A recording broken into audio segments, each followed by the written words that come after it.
Okay. O biglang nagiging okay. Okay pa tayo kahit hindi okay yung sitwasyon. Yun na nga, nauwi sa cheat meal.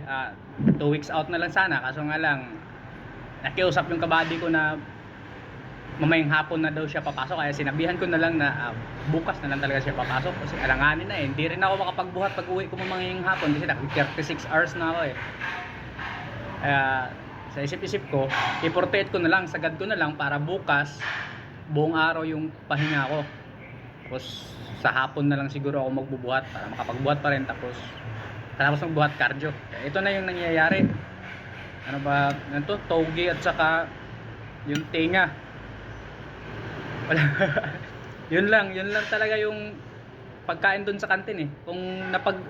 Kung naano pa sana, tawag nito, napag-usapan pa ba na mag 48 hours sana ako ngayon, nakabili na sana ako ng talagang buong pagkain sa loob ng 24 oras. So wala eh, alauna na nagte-text na hindi makakapasok, kaya no-wait cheat meal, may kape pa. Yun yung routine ko talaga tuwing umaga, kape. Ay pagka regular na pasok ko, umaga wala pang kain, kape lang muna. Katapos maglinis-linis bihis sa kakakain. Ngayon, sabay ko na sa almusal. Ito na, yun to tawag nun. Tsaka gulay na langka. Bumili pa rin ako ng gulay. Tsaka isang kanin. Tapos pang mamayang madaling araw, tinapay na lang. With bread. Kahit pa paano mayroong fiber.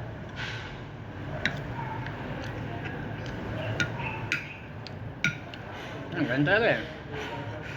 Ngayon, yun yung mahirap pagka ganitong security guard nga, kasi hindi ka naman makauwi pag hanggat wala kang kapalitan. Gaya sa ibang mga trabaho na pagdating ng oras ng out na talaga. Kasi tayo pag mag-overtime ka or hindi, dito talaga walang walang makakawi hanggat walang karelyebo. Yun yung mahirap. Yun yung pinili kong trabaho eh.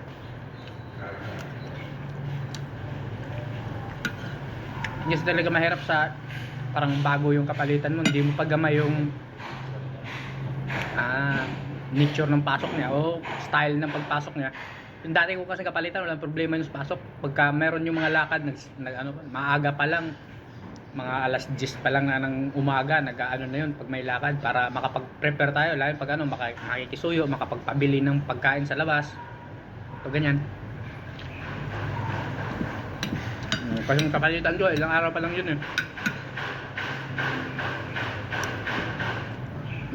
Nag-start pa lang yun nung September po. Tama ba?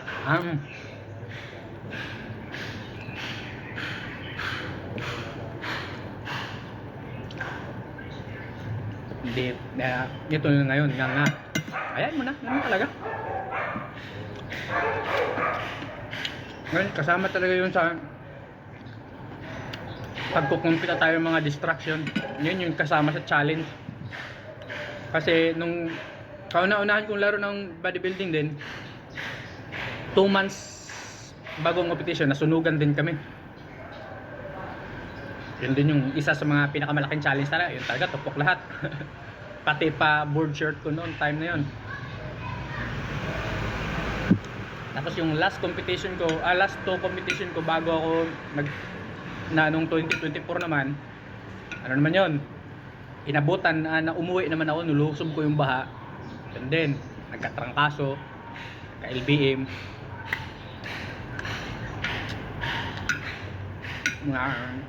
Ilang weeks na lang dapat yun. Parang 2 weeks na lang din ata.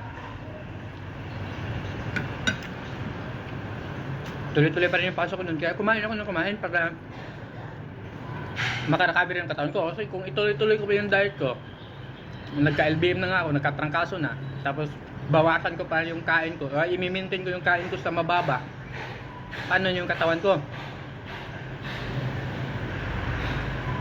Hindi rin ako umasa sa gamot kasi takot ako sa gamot. Sabi nga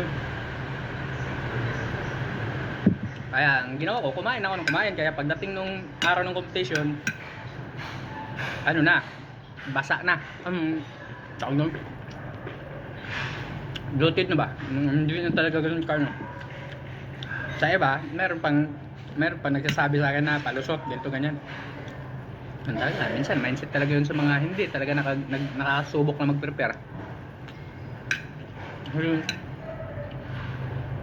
Hindi pa nila nasubukan yung mga ganong klaseng distraction, o yung mga balakid, hadlang, ano pa bang ibang term na dapat gamitin doon. Yun naman talaga. Kahit nga mga professional bodybuilder o full-time bodybuilder na talaga, full-time competitors, full-time bodybuilder sila, nagkaroon pa rin ng mga pangyayaring hindi nila inaasahan. Ilang weeks, week, days na lang bago competition. Pagka ganun, mindset na lang. Sabi isipin mo na pagka napariwara yung diet mo, isipin mo na hindi para talaga yun para sa yung panahon na yun. Sabi nga nila, bawat isa sa atin meron naman tamang panahon. Ganun lang yun. Hindi na tayo manisi kung sino-sino pa na kasi ganito ganyan. Parang dagdag stress. Kaya tanggapin na lang. Ganito ganyan. Sama talaga sa laban ng buhay yon. Move on.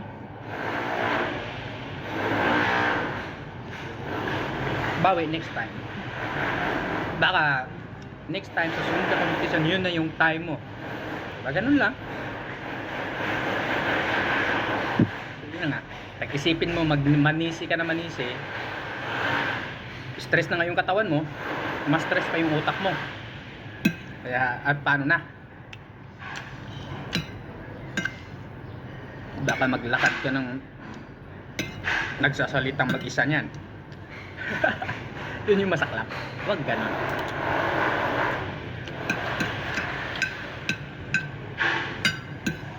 Pero yung tatlo kong kainan mamaya, ang carbs ko galing naman sa wheat bread. Paano ba ang pronunciation yan? Basta ganun yun. Hindi na ako bumili ng bigas. Kasi yun nga. Halos parehas lang naman sila ng calories. Kasi ngayon, mataas fiber sa wheat bread. Wheat bread na naipares ko sa tilapia. Tama-tama rin meron din dumaan na nagtitinda ng tilapia.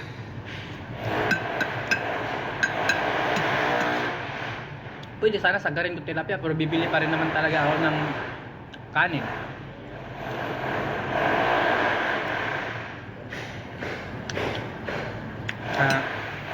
Ito na yung naisip ko.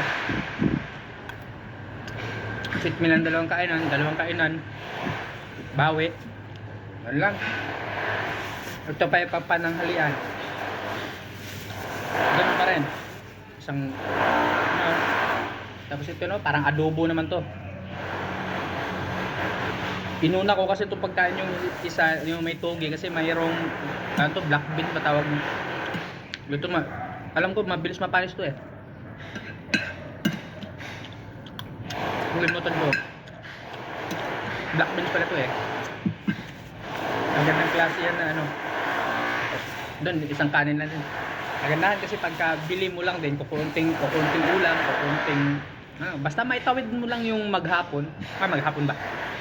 Maitawid mo lang yung 4 hours bago sunod na kainan. Ganun yun.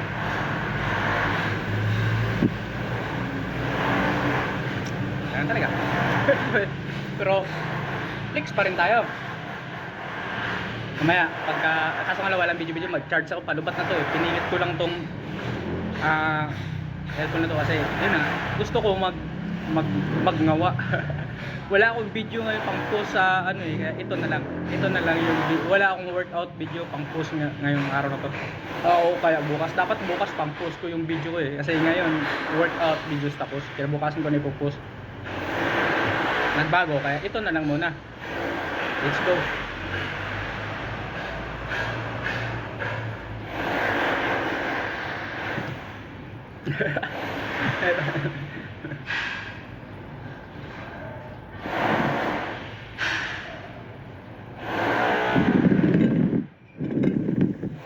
para makapag-charge na tayo.